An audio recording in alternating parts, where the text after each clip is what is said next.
Chapter 4 Motivation Fueling Your Drive for Success. Let's shift gears and talk about another major pillar of emotional intelligence motivation. You know that feeling when you have a goal but you just can't seem to start. Or maybe you start but lose steam halfway through. That's a motivation issue. But here's the good news motivation isn't just something you hope shows up, it's something you can actually create. What is motivation, really?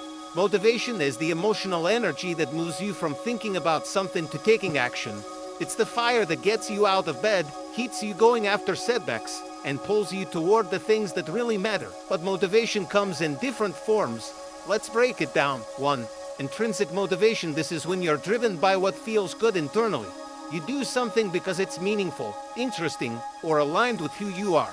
For example, painting because it calms your mind, or learning a new skill just because you enjoy the challenge. 2. Extrinsic motivation. This is driven by external rewards like money, praise, or avoiding punishment. For example, hitting deadlines because you want a promotion. This type can definitely work, but it's usually short-term. If you want sustainable, long-lasting motivation, focus on building your intrinsic drive.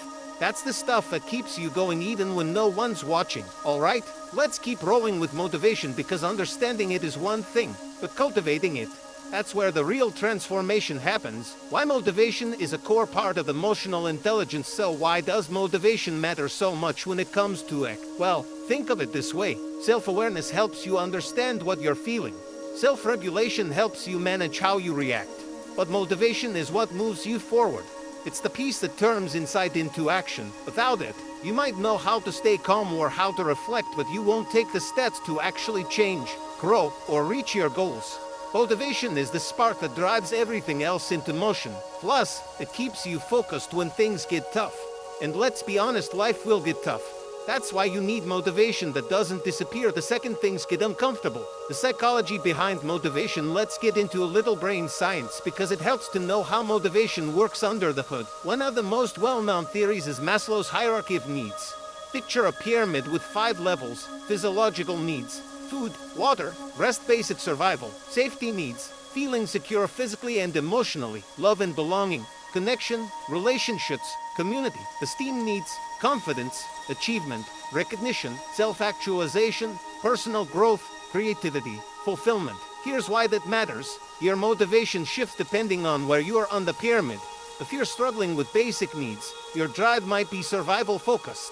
But once you meet those, your motivation moves toward fulfillment, pursuing goals that reflect your purpose and passion. The key: understand where you are in the pyramid right now. That awareness helps you set the right goals and tap into the right kind of emotional fuel to move forward. How to build lasting motivation. Now let's talk about the part that really matters: how to cultivate motivation that sticks. 1. Set clear, meaningful goals. Vague goals don't inspire action. But when your goals are specific and connected to something that matters to you, they light a fire under you. Don't just say, "I want to be healthier."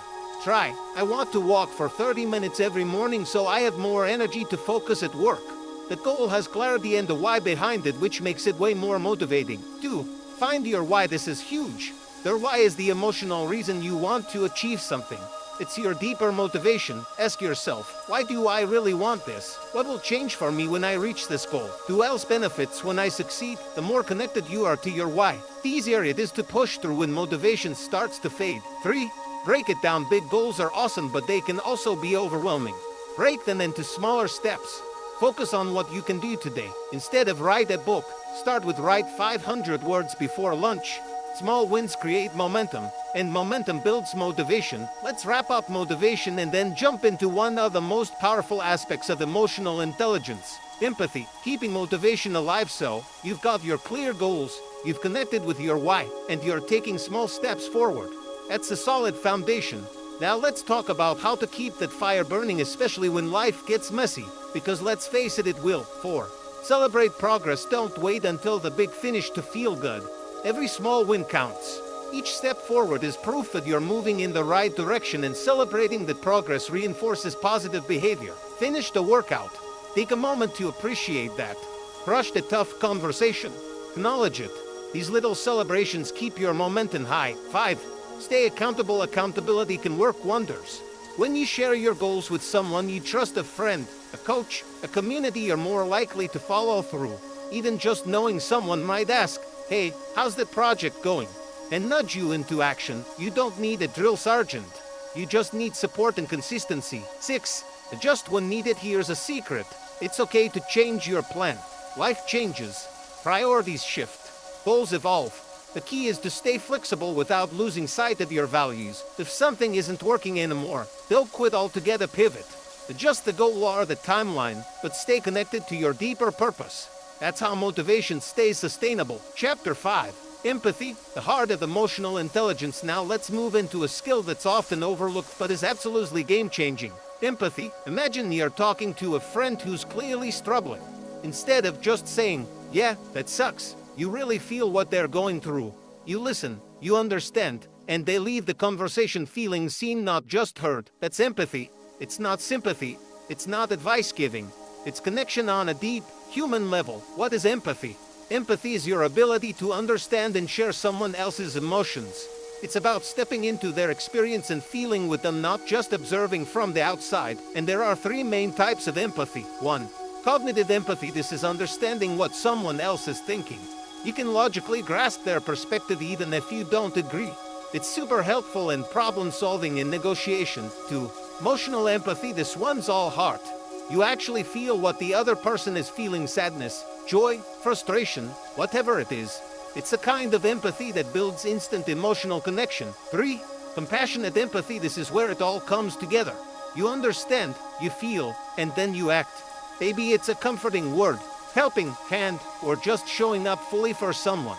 Compassionate empathy turns emotion into support. Empathy is what allows you to build trust, resolve conflict, and create meaningful relationships.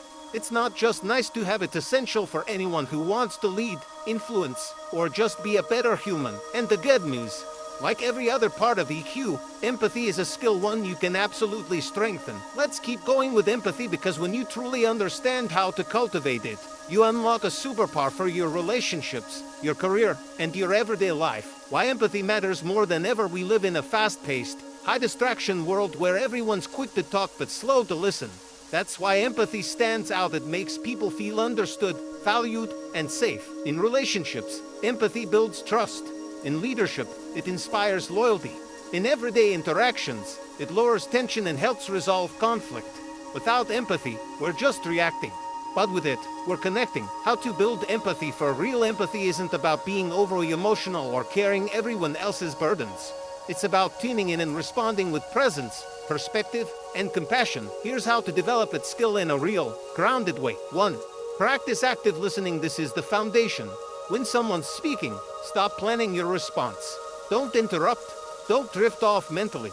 Just listen with the goal of understanding, not fixing. Nod, make eye contact, and give verbal cues like "I hear you" or "that makes sense." Then reflect back what you heard. So you're feeling frustrated because you weren't given a heads up. That simple act can shift the entire energy of a conversation. 2. Put yourself in their shoes. Empathy means seeing the world through someone else's lens. That might mean asking, how would I feel if I were in this situation? What might they be dealing with that I don't see? You don't have to agree with them, you just have to understand where they're coming from. 3. Pay attention to nonverbal cues. People don't always say what they're feeling, but they show it. Look for changes in tone, posture, facial expression, or energy. Is someone suddenly quiet? Hence, avoiding eye contact. Those signals can tell you something's off even if their words don't. Responding to those cues shows you're paying attention and that you care. 4. Be open-minded and non-judgmental. You can't empathize with someone if you're judging them at the same time. Everyone's experience is shaped by different circumstances, values, and histories. Practice withholding judgment and just being present. Sometimes empathy is as simple as saying, "I might not fully get what you're going through, but I'm here." 5. Share your own vulnerability. Empathy is a two-way street. When you're willing to open up and share your own emotions, you invite others to do the same. That vulnerability builds a bridge and strengthens the connection, whether it's telling a friend you felt that same fear, or letting a colleague know you've had similar struggles. It shows them they're not alone. Chapter 6. Social skills. Mastering the art of connection. Now that we've covered empathy, let's move into how you apply it in real time through your social skills. You know those people who just get how to talk to anyone. They make you feel heard, valued, and at ease almost instantly. That's not just charm.